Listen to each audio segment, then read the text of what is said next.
It's interesting. I don't think that I actually like it more than the 28 day. Like that one better. When you age things, there's peaks and crescendos and valleys, right? It hits and its plateau. It changes flavor over time. Yeah. And I think that this is just one of the cycles where like the sour notes are kind of becoming prominent.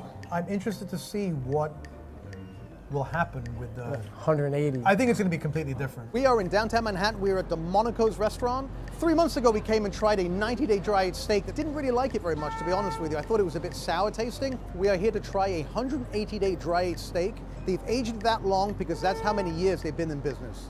So this is sort of a celebration of the restaurant. Let's see what happens after another 3 months. Has it changed it? We're going to find out, and I'm going to let you know all about it. So in the last video, if you saw the room, you saw that I was commenting on how clean it was. And what I meant by that was that it had a very subtle flavor. It wasn't, some rooms you walk in, it just knocks you right over the head, that funky, dry aged smell, the smell of aging beef. But the room here was very clean, and you can see there wasn't a lot of buildup of bacteria on the outside. That's a really fascinating thing about aging beef. It goes through these peaks and valleys of flavor, of sourness, of sweetness, of profundity, of blue cheesiness, of steeliness, of all of these like flavor influences, but they don't all come around at once. That's the beauty of aging. It's very much like wine. I mean, there are times when you should drink a bottle of wine. There's times when it's not ready to drink. There's times when it's too late. And I think we're finding the same thing through these like processes of aging beef for a long time. This is the 180-day dry age USDA prime rib steak of beef.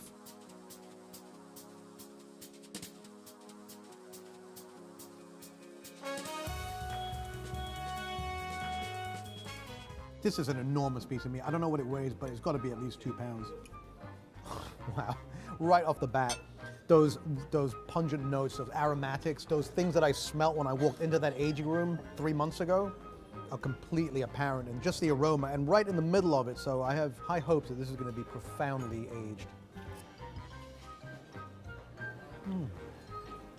Absolutely spectacular. I mean, I'm sort of a little gobsmacked by it. It's one of the beefiest tasting pieces of meat I've ever eaten, and I don't really expect that. Once you get over 90 days, I kind of find that those flavors are really different. Now I'm going to get into my favorite part, generally the spinalis. Did you see that? Like, that was like, you could just basically pull it off. I mean, I did use a knife. It's got the tensile strength of like a fillet or something. It's really tender. It hasn't lost the moisture that I would normally associate with a long aging. Wow. It's got the flavor of Parmesan. It's really interesting.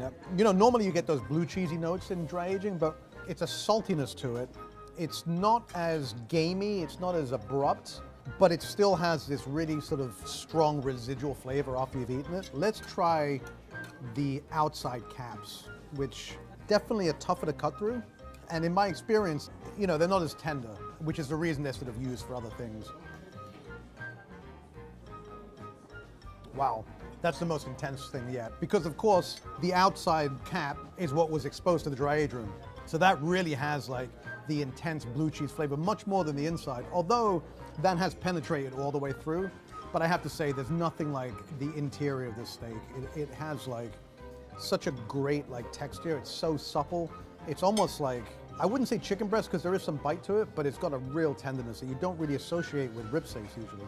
So what's the takeaway here? Well, in all the years I've been eating at the Monaco's, this is the best steak I've ever had here, and that's saying a lot. I love this restaurant. I eat here all the time. It's interesting how I experienced this sort of lull point where the 90-day really wasn't what I liked, but then when you just let it sit in there for another 3 months and it just gets all of these really positive traits and kind of loses the ones that I didn't like. So that's kind of what separates the art and the science of dry aging. It's like you can set up all of these parameters, humidity, ventilation, heat, light, all of those things. You take care of those. But then there's the unexpected component and you just don't know what's going to happen because, you know, this is nature taking its course, right? You're controlling it in some way, but you don't really have control over what's happening inside the meat to that degree. And obviously, it's just about trying and learning and tasting. And, you know, for my money, this is worth the money. Absolutely spectacular piece of meat.